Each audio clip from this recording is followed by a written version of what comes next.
Hello and welcome to Polynomials 2.1, determining the symbolic representation of a graph. Okay, so we've done a lesson like this in the past, and it was the lesson where we had to create the equation based on the graph, and then we grabbed parts of the graph that helped us form the quadratic function. Yeah, so it's going to kind of be very similar to what we did in the lesson last quarter, except we're not going to do symbolic representation for a quadratic function. We're going to do it for a polynomial function. So there's going to be a little bit more work, yeah, but it's going to seem very similar. The thought process behind it is going to seem very familiar as well. So as long as you kind of remember what to do when we did quadratic functions, when we got symbolic representation, then this should be very similar. Okay, so down below you see the the steps that you're going to do to arrive at the answer. Yeah, and I'll show you guys basically those steps when I do the problem. So I'm not going to go over the steps. I'll go over them when I do the problem actually. Okay, so here's your problem. First thing you want to do is you want to put dots where there are important locations. So usually the dots that you want to guarantee lock in on right away are your x-intercepts. So we got x-intercepts at these three spots, and unless we're feeling mean, yeah, we're going to give you the x-intercepts at nice locations all the time. We're not going to ever put it at like half, and if we do, we're probably going to label the dot as something 0.5, yeah, but we're not going to make you guess what you think the location is based on just eyeballing it. Okay, we're not going to do that because that's kind of mean. Okay, all right, so the three locations of my x-intercepts, I'll just list them right here. We got one at -2, 0. We have another one at -1, 0. And we have one at 1, 0. Okay, so why is that important? Well, like I said, we're going to make the equation for this polynomial function, and we're going to make it in what is called factored form. Okay, so when we did the quadratic function and we figured out symbolic representation, we made it in factored form also. Okay, and the reason why we're doing that is because since we have the location, the exact location of the x-intercepts, it's real easy to get the parentheses portion of the symbolic representation because we're going to use 1, 0, -1, 0, and -2, 0 to make our parentheses. Okay, so you got to remember now, these x-intercepts are the numbers that when I plug them into the parentheses that I'm about to write, they cancel out the number that's inside the parentheses to make a 0. Okay, so I'll show you what I mean when I write the first parentheses from my x-intercept. Okay, so x minus 1. Okay, so we get this because we know that if 1, 0 is my x-intercept, 1 is a number that is being plugged in for x and is being used to cancel out another number, which in this case is -1, and create a 0. Okay, so you just gotta kind of think the reverse. Yeah, when we graphed polynomial, actually we didn't graph them yet, but when we were doing x-intercepts in the previous couple of lessons, yeah, I had you guys find the x-intercept location based on the factored form, and because you had the factored form, you could get the coordinates. Yeah, so it's kind of like the reverse of what we did in the previous lesson. I think it was like 5.3 maybe. Okay, all right, so let's make our second parentheses. So this guy's going to be x plus 1. Okay, so the reason why this guy's x plus 1 compared to the other one that was x minus 1 is because his x value is -1. So if I put that -1 right here where the x is, it's going to cancel out with the +1 and it's going to make a 0. Yeah, so it's kind of like the reverse of what the x-intercept is. So if the x-intercept looks like a positive, then when I write the parentheses, it's going to look like a negative, the opposite. Yeah, if my x-intercept is -1, then when I write my parentheses, it's going to be a +1. So it's going to be the opposite basically. Okay, and when I make my last parentheses, because I got one more x-intercept, I'm going to put x plus 2 because -2 plus 2 makes my 0. Okay, so I'm halfway done with my equation. Yeah, the thing that I have to get still is the a value. And this is the exact same letter we had to solve when we did symbolic representation for quadratic functions. Yeah, and the way that we get the a value is going to be the exact same way we got the a value in the quadratic function lesson. Yeah, we're going to use a point that we can lock in on with nice coordinates, with nice numbers, not decimal kind of numbers, but with nice numbers. And once we find a nice coordinate that we can use, we're going to find our a. Okay, so first place you should check is the y-intercept. Because if you see a nice coordinate for the y-intercept, then that's always the number to use, the coordinate to use. But sometimes the y-intercept is not going to be available, and you can't use it. So if you can use it, use it. If you can't, you can't. Just find something else if you can't use it. Okay, but in this particular case, I can use it because it's a nice coordinate. Yeah, my y-intercept is at a location of, what is that, 0, 4. So if your location for your y-intercept is not a nice number, like is at 3.7 or 4.2, don't use those, okay? Because you can't even tell what the coordinate is just based on just looking at the graph with your eyes, yeah?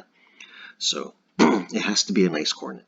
So if you can't use the y-intercept, like I said, you can just use another point that matches up nicely, and luckily this does, okay?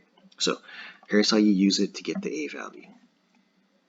All right, so you're gonna remember that the 0 is going to replace all my x's. So you got 3 x's in your equation that you have so far. So you're going to erase each of these x's and you're going to put a 0. Then the 4 is going to replace the f of x.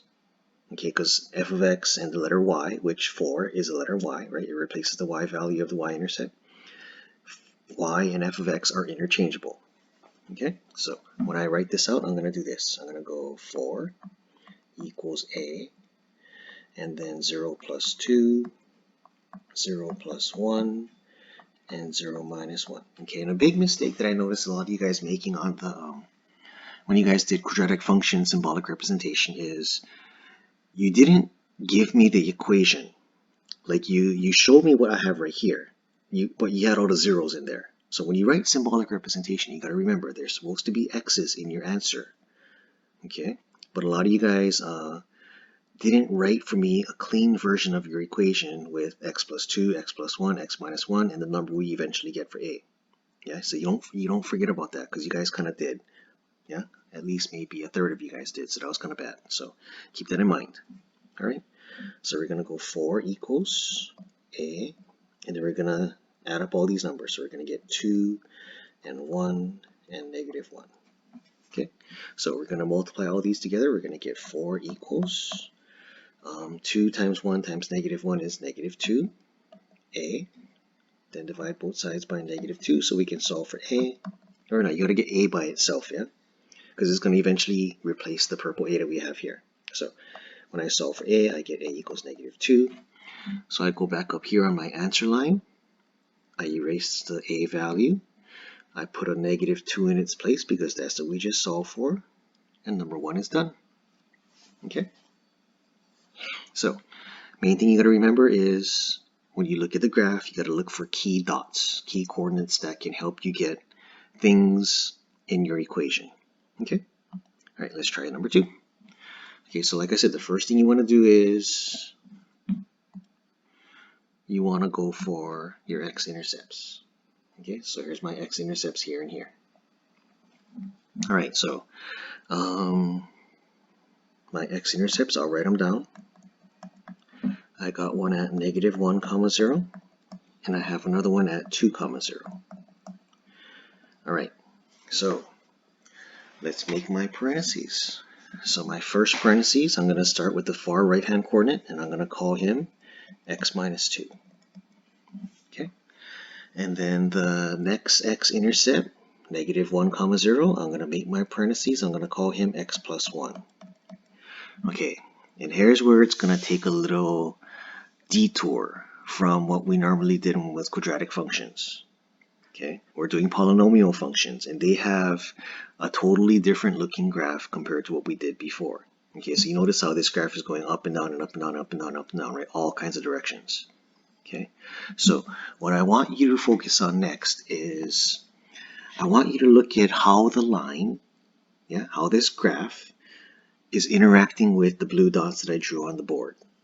Okay, because there's two different types of behaviors that we see here when we see the graph hitting that blue dot.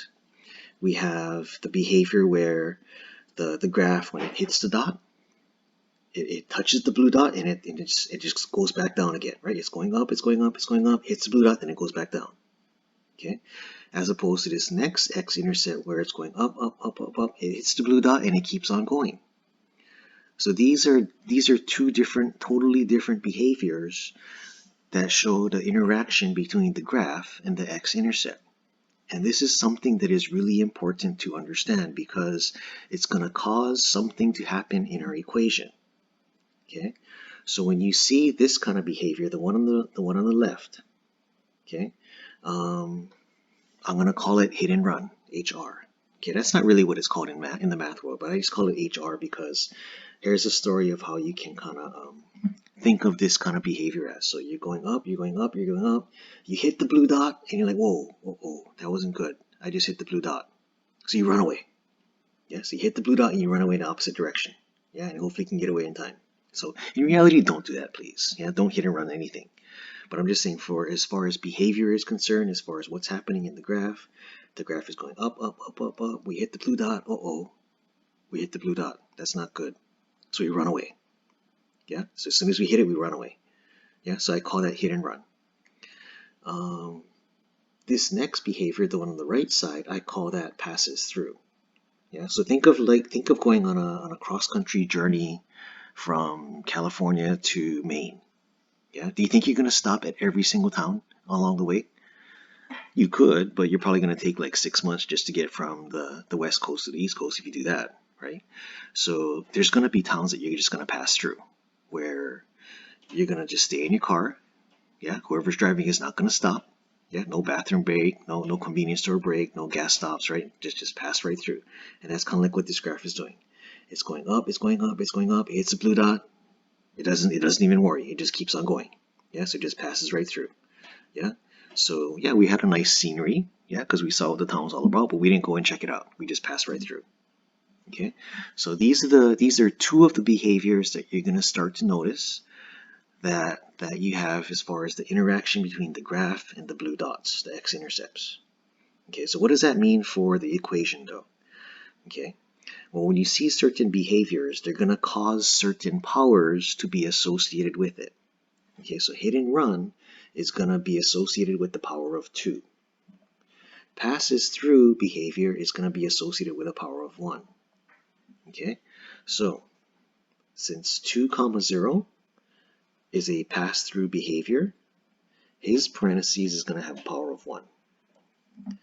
-1, 0, since his behavior is hit and run, that's going to be a power of 2. So notice what I did, right? Next to the 2 parentheses that I made from the x-intercepts that are from this problem, I put differing powers, right? X plus 1 got a power of 2 because we have hit and run behavior at -1, 0, which made the parentheses x plus 1.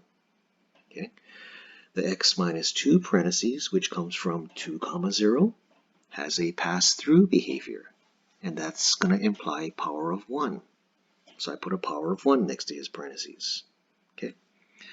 And we ran out of x-intercepts to make parentheses, so therefore we're at the stage where we're going to find the a value. So maybe I left a little bit too much space in front here, but oh well, better than nothing, right? Better than not having enough space. So I got to erase again. So yeah, now you just got to find this a value. And like I said, you're going to look for a dot that's on this graph that has nice coordinates. Okay, the first place you want to go to look is you're going to want to look at the y-intercept because that's usually the easiest number to ever plug in. Yeah, but just because I'm going to use the y-intercept on problem 1 and I'm going to use the y-intercept again on problem 2 doesn't mean that you're going to use the y-intercept for every single problem you ever see. It just so happens that the first 2 problems that I'm doing are using the y-intercept. Okay, and this y-intercept luckily has a nice set of coordinates. So my y-intercept is at 0, -5. Okay, so let's plug them in. So -5 is going to replace f of x, because that's kind of like my y value, equals a times the quantity 0 plus 1, and then 0 plus 1 again, and 0 minus 2. So let me ask you a question. Why did I write 0 plus 1 twice? Yeah, because in my equation, I only see 0 plus 1, the parentheses. I'm sorry, I only see x plus 1, the parentheses, 1 time. So why did I do it twice? Well, because my power says 2. Okay, so just keep that in mind. Yes, I got negative 5 equals a times 1 times 1 times negative 2. Okay, so when I figure out what the right side becomes, it's going to be negative 2a. So then I divide by negative 2, and I get a equals 5 over 2. Okay, and leave it as 5 over 2. Don't write it as 2.5 or 2.5. I mean, you can, I guess, but you can just leave it as 5 over 2. That's the safest thing, because sometimes when kids convert 5 over 2 into a decimal or into a mixed number, they do it wrong. And because they do it wrong, then I'm forced to mark your problem wrong because you took an extra step and you changed 5 over 2 into a decimal or a mixed number. And because you did that wrong and you wrote that as your answer instead, then I have to mark you wrong because you didn't write the correct number in this spot that I'm going to put 5 over 2 in. So yeah, if you know I'm going to accept improper fraction, you might as well just leave it.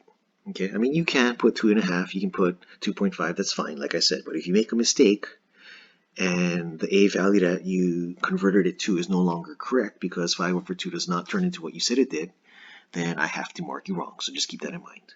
Okay, so number 2 is done. So let's look at number 3. And number 3, starting in the same way, right? I started in the same way for the first two problems. I'm going to still do the same thing for this next one. I'm going to concentrate on my x-intercept. So I got an x-intercept there, and I have an x-intercept there. So x-intercepts, I got negative 1 comma 0. Okay, my pen just went on the fritz. Okay, come on, there we go. X-intercept negative 1 comma 0 and 1 comma 0. Okay, so let's make my parentheses. So this guy's going to be x minus 1. This guy's going to be x plus 1. Okay, so let's look at the behavior we have at each of these dots. Okay, so this left side looks like PT. So like I said, right, when the graph is going up, it's going to hit the blue dot, and it's just going to keep on going, right? It's like that town that you're passing through when you're on your cross-country journey. You're not going to stop at every single town because that's going to make your journey take way too long, right? You're just going to drive right through that town and not even stop, yeah? So they didn't stop at all. We just passed right through, and that's going to imply power of 1. So I put a power of 1 next to the x minus 1 parentheses. Okay. The behavior on the right is not hit and run. Okay, it's not hit and run at all. Because if it was hit and run, right, we would come down, down, down, go down the graph, go down the graph, go down the graph. And when I hit the red dot, I'm sorry, the blue dot, if it was hit and run, I go back up. I go back in the direction I just came from. But I didn't do that. Notice what my graph is doing. It's kind of leveling out when it hits the dot, and then it continues in that same downward direction. So it's going down, it's going down, it's going down, it slows down, levels out, and then it goes down again. It's continuous journey. So this is kind of like how I can, if I were to make an example of it with a cross-country journey, I would relate it to this. You're approaching a town, right? You're approaching a town, and all of a sudden you say, "Oh, Dad, I gotta go bathroom, or I want to get a snack. Can you stop at the 7-Eleven?" Right? So we slow down. We stop at a 7-Eleven, right? You get your snacks, you get your drink, you go bathroom, whatever, right? And then we get back in the car and we continue our journey. Yeah. So I'm going to call that behavior slow down, or SD. Okay, like I say, I'm making these terms up. You're not going to see these terms like hit and run, passes through, slows down. You're not going to see them in any textbook anywhere in the world because I'm making it up, because I'm using real life context to help make the look of the behavior in the graph a little bit easier for you to memorize and remember. Yeah, so that when you have to say, okay, what behavior is this? Yeah, then you can relate the story I tell you to the amount, the number that it's going to refer to. Okay, so this slowdown behavior is going to be power of 3. Okay, so next to the x plus 1, we're going to put, did I do this opposite? Yeah, I did it opposite. Sorry, I put the numbers in the wrong spot. Sorry about that. You're probably thinking, you noticed that a long time ago, and since this is not a live lesson, you couldn't necessarily tell me that I was making a mistake. So I put the powers in the wrong spot. So 3 over there and 1 over there. Okay, sorry about that. Ooh, almost made a mistake on this problem. Yeah, there were probably some of you guys that when you were watching it, you knew I put the exponent in the wrong spot, and you're probably just like, ooh, this is an accident waiting to happen, and I'm seeing it in slow motion. But luckily, I found out my mistake before I went too far. Okay, so let's put an a value in the front because that's what I want to solve for next. And let's look for a nice dot. And fortunately, we have a nice dot again. It's right here. So my y-intercept is at, what is that, 0, 3. Okay, so 0, 3, let's plug it in. So I get 3. My pen is going nuts again. It doesn't want, there we go, we're running now. So 3 equals a, and then 0 plus 1, and 0 minus 1, 0 minus 1, 0 minus 1. So I wrote this 3 times because my power for that parentheses is power of 3. Okay, so I got 3 on the left side equals a times 1 times negative 1 times negative 1 times negative 1. So that basically makes 3 equals negative a. Divide both sides by negative sign, and I get a equals negative 3. So I go back up top here where the a is. I erase the a. I write a negative 3, and we're done with this problem. Not bad, yeah? Okay, so I'm gonna show you guys one little thing that I want you guys to notice on your homework. Okay, so I'm gonna jump ahead to this one particular problem on your assignment that you're gonna do today, and I'm gonna circle it because you need to make sure you're aware of this. So notice how whenever we find the a value, I tell you guys to use the y-intercept, yeah? Or I don't say you always use the y-intercept, but in the first 3 problems that we did, we used the y-intercept. So naturally, when you guys do these problems, you're going to say, yep, I'm going to use the y-intercept to get my a value. And in this particular problem, your y-intercept is at 0, 0, which is a nice set of coordinates. So you're going to say, yeah, what's the big deal? Why can't I use 0, 0? Okay, but you got to remember, okay, 0, 0 is also known as a x-intercept. Okay, 0, 0 is also known as a y-intercept. Yeah, so you can't use 0, 0 to do 2 things for you. Because remember now, x-intercepts make parentheses. Yeah, the x-intercepts, they're in charge of making parentheses. Yeah, the x pluses and the x minuses. The y-intercept, his role is at times, not every single time, like not this time. Yeah, the y-intercept role is to get the a value. But in this particular problem, 0, 0 already did his part. He already made 1 parentheses. Yeah, he made the parentheses x plus 0, or if you want to call it x minus 0, you can do whatever you want. X plus 0, x minus 0, that's the same thing. So since 0, 0 already did his part to make part of your equation, he cannot do something else and make the a value as well. So in this particular situation, you cannot use 0, 0 to get your a value. So I'm going to give you a hint in this problem. You're going to want to use this dot right here, negative 1, 1. Use that coordinate, negative 1, 1 to get your a value. Good? So that'll be the one last thing that I give you as a hint for this assignment. There's going to be other things that we're going to try to throw at you to trick you, but this one is very tricky because, yeah, my examples I gave you didn't have this. So I just wanted to warn you about it. Okay? So good luck on the assignment, and I will see you in class. Bye-bye.